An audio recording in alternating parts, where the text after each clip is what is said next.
Hello everyone.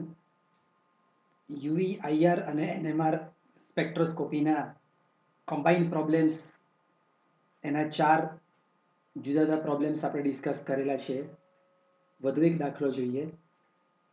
Molecular weight 58. મિત્રો, તમે જોયું હશે કે બધા જ દાખલા જે છે મેં અણુભારવાળા પસંદ કરેલા છે, કારણ કે હું એવું માનું છું કે મોલેક્યુલર ફોર્મ્યુલા બેઝ જે દાખલા છે એ થોડાક વધુ સરળ બને છે અને તમે સહેલાઈથી ગણી શકશો. એટલે હું મારા પ્રેઝન્ટેશનમાં વધારે અણુભારવાળા દાખલા જ પસંદ કરું છું. Molecular weight 58, UV transparent about 200 nanometer, આઈઆરના જે બેન્ડ્સ આપેલા છે 3, એનએમઆર ડબલેટ, મલ્ટીપ્લેટ અને ડબલેટ, સ્ક્વેર વેલ્યુઝ પણ આપેલી છે. પહેલા સિગ્નલમાં doublet of delta 4.65, 9.3 square. Second signal multiplet delta 4.38, 4.7 square. અને ત્રીજું સિગ્નલ છે ડબલેટ 2.18 ડેલ્ટા 13.7 સ્ક્વેર. તો ઇમિડિયેટ ઇન્ફોર્મેશન આપણે દાખલો ગણતા પહેલાં જે આપણને મળે છે કે 58 જ છે એનો અણુભાર, એટલે આ સંયોજન એરોમેટિક ના હોઈ શકે. યુવીની વાત કરીએ તો ટ્રાન્સપેરન્ટ અબાઉટ 200 નેનોમીટર જે કોન્જ્યુગેશનની ગેરહાજરીનો નિર્દેશ કરે છે. કોન્જ્યુગેશન એટલે એકાંતરિત દ્વિબંધ પ્રણાલી.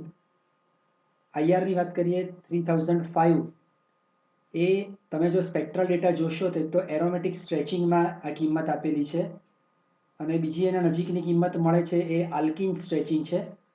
પણ આપણે વાત કરીએ એમ કે એરોમેટિક તો શક્ય નથી, કારણ કે અણુભાર જ 58 છે.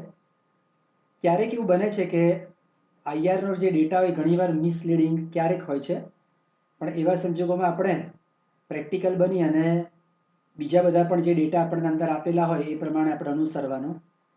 2985, 2860 એ આપણે જાણીએ છીએ કે sp3 હાઇબ્રિડ કાર્બન એટલે કે આલ્કેન સ્ટ્રેચિંગની વેલ્યુ છે, અને 1405 આલ્કેન બેન્ડિંગની વેલ્યુ છે. આટલી જ માહિતી આઈઆર પરથી મળે છે.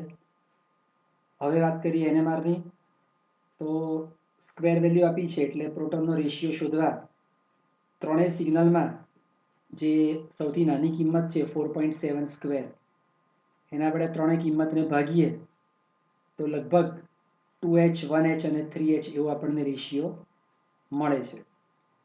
હવે 2Hની ડબલેટ એટલે ચોક્કસ CH2, અને ડબલેટ ક્યારે મળે મિત્રો? તો પડોશમાં એક પ્રોટોન હોવો જોઈએ, એના પરથી એમ લાગે કે આ સમૂહ હશે. પછી 1Hની મલ્ટીપ્લેટ એટલે 1H એટલે મોટે ભાગે CH. OH પણ હોઈ શકે કે NH પણ હોઈ શકે, પણ મિત્રો એટલા માટે હું એને કન્સિડર નથી કરતો કે જ્યારે OH કે NH હોય છે બંધ, ત્યારે મોટે ભાગે આઈઆરમાં લગભગ 3400, 3200 થી 3500ની વચ્ચે બેન્ડ મળતો હોય છે, જે અહીંયા નથી. એટલા માટે હું અહીંયા એકલું CH હોય હશે એમ માનું છું. એની મલ્ટીપ્લેટ છે એટલે એની એક તરફ કે બંને તરફ વધારે પ્રોટોન આવેલા હશે.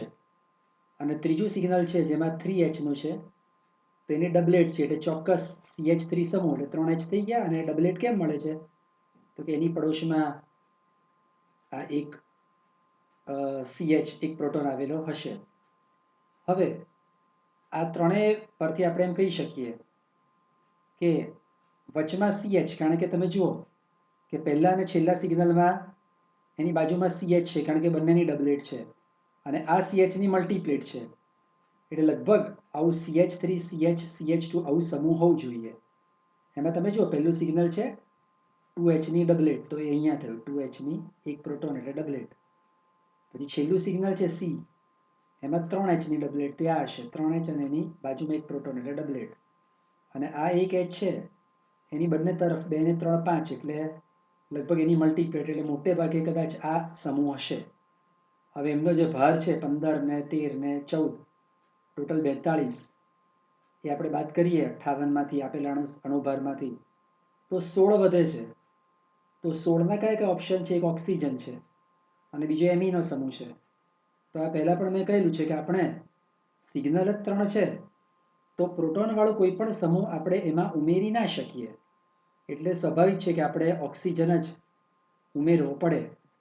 હવે તમે જો મિત્રો કે ઓક્સિજન ઉમેરીએ, પણ આઈઆરમાં ઓક્સિજનવાળી કોઈ બેન્ડ આપેલો નથી. એટલા માટે જ મેં કહ્યું કે ઘણીવાર એવું બને છે કે આઈઆરના ડેટા ક્યારેક આપણને ઇનએડિક્યુએટ અથવા તો મિસલીડિંગ છે એવા લાગે, પણ આપણે પ્રેક્ટિકલ બની અને એ દાખલા સોલ્વ કરવાના.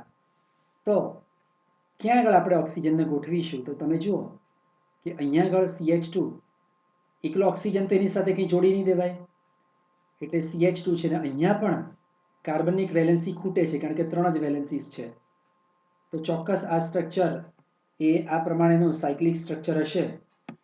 હવે તમે જુઓ બંને કાર્બનની ચારે વેલેન્સી સેટિસ્ફાઈડ થઈ જાય છે.